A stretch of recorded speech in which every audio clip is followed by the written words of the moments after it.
We are just waiting on the AOKs here from all the players. Where do you think Jig needs to be going into game number 2? Like Well, we've we're seen on. him play, we've seen him play Yeah. a lot, and we've seen him play defensively. Typically, in the ZVZ games, we watched 3 of them in a row. All of them, he played really, really defensively. He didn't play very aggressively in the early game. Do you think that's maybe something that he's withholding? He needs to be more aggressive in the early game. I'm not saying cheese level, but I'm saying Yeah. be really aggressive in the early game to throw desRow off his game, because it just feels that desRow's been kind of allowed to do whatever he wants, and Jig's kind of like, okay, well, I'll let you do that so that I can continue to macro on up to 3 bases. Like, it shows that Jig's comfortable on 3 bases. Do you think maybe that's a card he needs to start playing? Yeah. I I agree that he needs to try doing a little bit of more early aggression as, you know, desRow, he's playing very safe in the early game, but as soon as he starts getting a good amount of gateway units, he's just going to start throwing them at Jig. He's going to try going around, making sure that harassment is constantly happening while also still getting up his upgrades and whatnot. So, Jig, he needs to get some early game aggression in, and if he doesn't, we may just be seeing a repeat of game number 1. Yeah, it just I get the sense that desRow and Jig are almost playing meta game, as though they're just met up on the ladder, and they're like, okay, well, we'll play a ladder game, but this one's for keeps, kind of thing. Um, and it's just unfortunate. It's just like he's got to think of a way that he can play the meta against desRow. But desRow has been playing really good. He's made it into Premier League. Jig was unable to do so, unfortunately. He got into Challenger, but then wasn't able to advance. So kind of a tricky spot. We are loading game number 2. So don't go anywhere, guys. Literally loading the second. So if you have to run to the bathroom, you better move freaking quick, because we're Yeah. jumping into the game right now. Yep. We're going to be getting into Yansu spawning on top of our orange Protoss, who's currently up 1-0 in this best of 3 series. Just one more and he wins $300. It is desRow. And down on the bottom left-hand side of the map, desperately looking to throw a monkey wrench into those plans, ladies and gentlemen, from Team Killing Spree is Jig.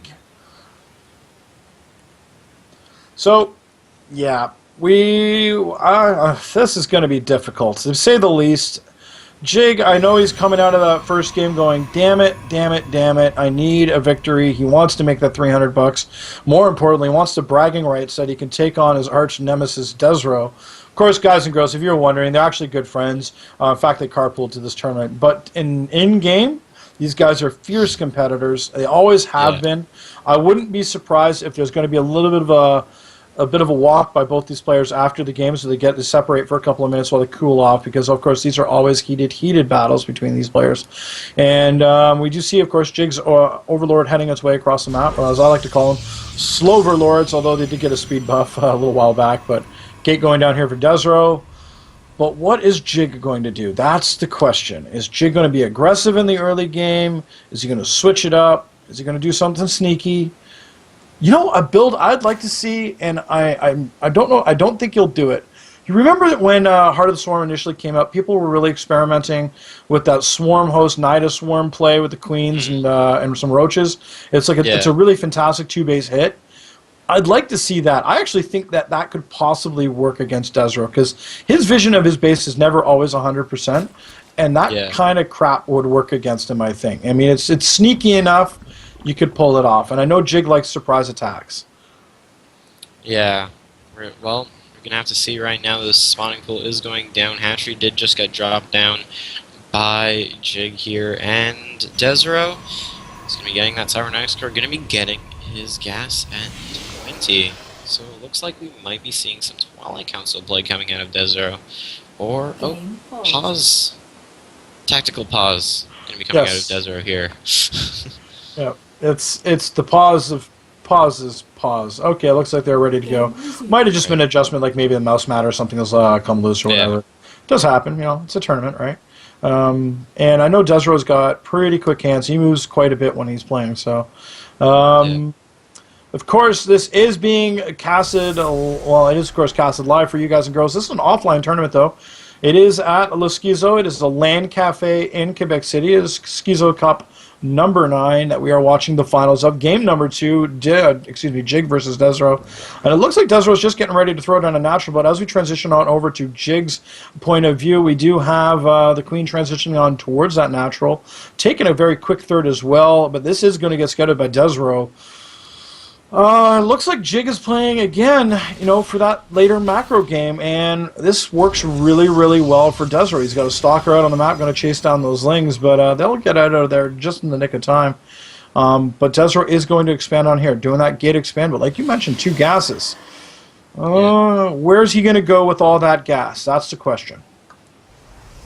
Yeah, well, we'll probably find out once his Nexus is a little bit closer to finishing. It looks like he's going to be dropping down second gateway at the front of his natural, and it's kind of looking like he's doing the build he did on Su in the winners finals, where he went, for the gateway expand and just dropped down 2 gateways at the front of the natural, and then either went for Stargate or Robotics, and so far, going for Stargate has gone very well for him.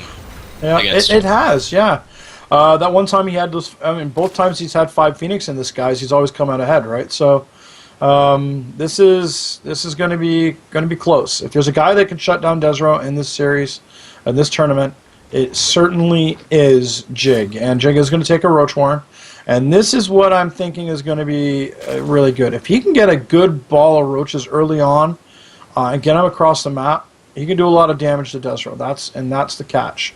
We do have a forge going down behind the mineral lines like we just saw, so that is going to reveal to us, at least as the observers, that desRow is going to be playing for that gateway composition as opposed to his sky toss composition. Did Jig scout that, though? I'm just checking the vision. No, the Overlord here is yet to see it. It's getting very, very close here. There is an attack up at the front, though. And the force fields are going to save the day, at least for the time being, but that Overlord is going to scout that forge, and that is a huge piece of information for Jig, despite the fact that he lost that Overlord. Yep, and with the robotics facility as well, we might see actually a Sentry Immortal push, possibly adding on a couple more gateways, and then getting some Immortals out, but it looks like Jig, he has the right idea. He's going to be getting down his lair, might try getting a couple Hydralisks. It'd really help versus the rather feeble gateway force, but then increase of Immortals. Yeah, Roach Hydra is pretty good against gateway units, but we all know that that's not going to ever be just the case. We know that desRow is going to reinforce that with additional units. There's no way he's just going to march out with just basic gateway units. Of course, his +1 is already underway. He's got a Twilight Council also underway. I'm sure that we can expect to see Blink out of him in that regard.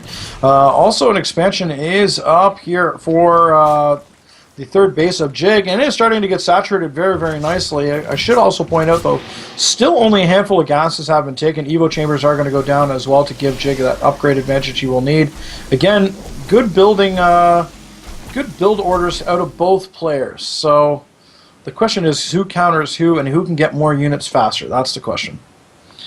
Well, it looks like Jig, he's not going to be getting units for a little while, as he's going to be throwing down a Spire and the double evolution chamber. So it looks like he's going to be getting out some Roaches. A couple Zerglings are actually going to be heading over towards the natural, but they won't really be able to do too much, as there's quite a few sentries here. But it looks like they're actually going to be going over towards the third. Might actually be able to kill this Nexus off. Will force a cancel, and then just going to run away. Yeah, and that's actually really good. That's going to slow down desRow by quite a bit. And in fact, he's actually going to get a run by. This is exactly what he wanted. He's going to surround that Immortal, and I think he's going to be able to kill it off while some Lings are working away. Photon Overcharge is going to go down as well, as Lings are just getting punished, but they are going to get all the way on up and in to the main, and desRow is actually going to repel that very, very easily. Yeah, there was a nice warping of the two Zealots over there, but it looks like this one Zergling will get through anyways. It is the one lone Zergling. Yeah, oh no, not I. I will survive. And it is going to get himself a probe kill, so he just paid for himself too. Hero Ling for the win, and but a bit of scouting information here by Jig, and in fact, actually, Jig is going to expand on out to his fourth, feeling really, really confident here, keeping desRow on his back foot, and of course, at the same time, Mutalisks now in the sky, and of course, we do know that Mutas are quite good against Immortal play, and this is that aggression we were talking about. This is where we want to see Jig be able to seal the deal as quickly as he can. We want to see a game number 3. I know that desRow doesn't, but Jig certainly does, and Lings are going to get a good bit of surround here. Photon Overcharge is going to go down as well. Lings are going to eat a lot of those shots, but the Mutas are going to get on out of here. But there is nothing in desRow's army that can deal with these Mutalisks. Yep, and right now it looks like the third base is once again going to be under fire. The only anti-air at the moment for desRow are these 3 Stalkers. The Mutalisks are going to run away, not wanting to contest those Stalkers for the moment, and you know what, Jig, he really doesn't have to, as you said earlier, he is going to be getting up his 4th base, and he's going to be getting +1 flyer attacks, he's getting his missile upgrades, and oh, we see a fleet beacon coming out of desRow here. Yeah, it looks like he's going to go double Phoenix. He used that fleet beacon in order to get the, excuse me, I believe it's the Anion Pulse Crystals, I keep misquoting that, and, but he's going to get the Pulse Crystals. That'll give him a +2 advantage on those Phoenix here. And, of course, the Phoenix now already up in the skies. Mutalisks are going to say something otherwise. They do not want that to occur at all. They're going to kill off that Artosis pylon and knock all of those structures out of power. Meanwhile, desRow is in a little bit of trouble here. He does not have sufficient forces really to handle that Mutaflock, and I don't think he realizes it. Photon Overcharge is going to go down, and Mothership Core is going to get shut down. Some Stalkers are going to die very quickly as well. And Jig is just going to town. Yeah, and GG from desRow as Jig going to be tying it up in this series 1-1. And that's going to be keeping him alive for now in the Skyzo Cup number 9. We're going to be heading to our 3rd game very shortly, actually. I believe it is Frost. Yeah. That is the aggression I was talking about during our break, you know, where it's like you commit to one of the tech paths and you do as much damage as you can with it. You were even mentioning, actually, earlier on this evening, and you made a really valid point. You said that Jig needed to spend more time scouting his opponent, reading his opponent's build, and then countering it accordingly, right? And in this particular game, we saw him do it about 3 different times. We saw him do a quick scout with the Overlord, and in which he saw the Forge. And at the same time, he also, and another time he came back in with that big run-by, which is really, really good, by the way. Great run-by, killing off the Immortal, but then again, getting that good, thorough scout and seeing what's going on. And then lastly, he committed to those Mutaflock, realizing that, you know, that you've got no anti-air, so let's go with this. Going with that Mutaflock, that nice commitment, continuing that aggression, but then again, scouting the base thoroughly, realizing, oh crap, there's Phoenix on the way, and then shutting down the Phoenix play. So, again, all these things going into motion, you were talking about earlier on, and I love the fact that he managed to get that that win that he needed in game number 2. Yeah, and we're going to have to see, will he be able to pull it out again in game number 3? I feel like just going for the Zergling Muta play once again might actually be a good idea, as desRow, he didn't start off going Stargate. He threw those down kind of in a panic as soon as he saw that the Mutalisks are going to be coming. He threw down those 2 Stargates, trying to get that Fleet Beacon, trying to get the Anion Pulse Crystals, trying to get those Phoenix out to deal with the Mutalisks, but he just wasn't able to get it out in time, and then Jig was able to just run over him.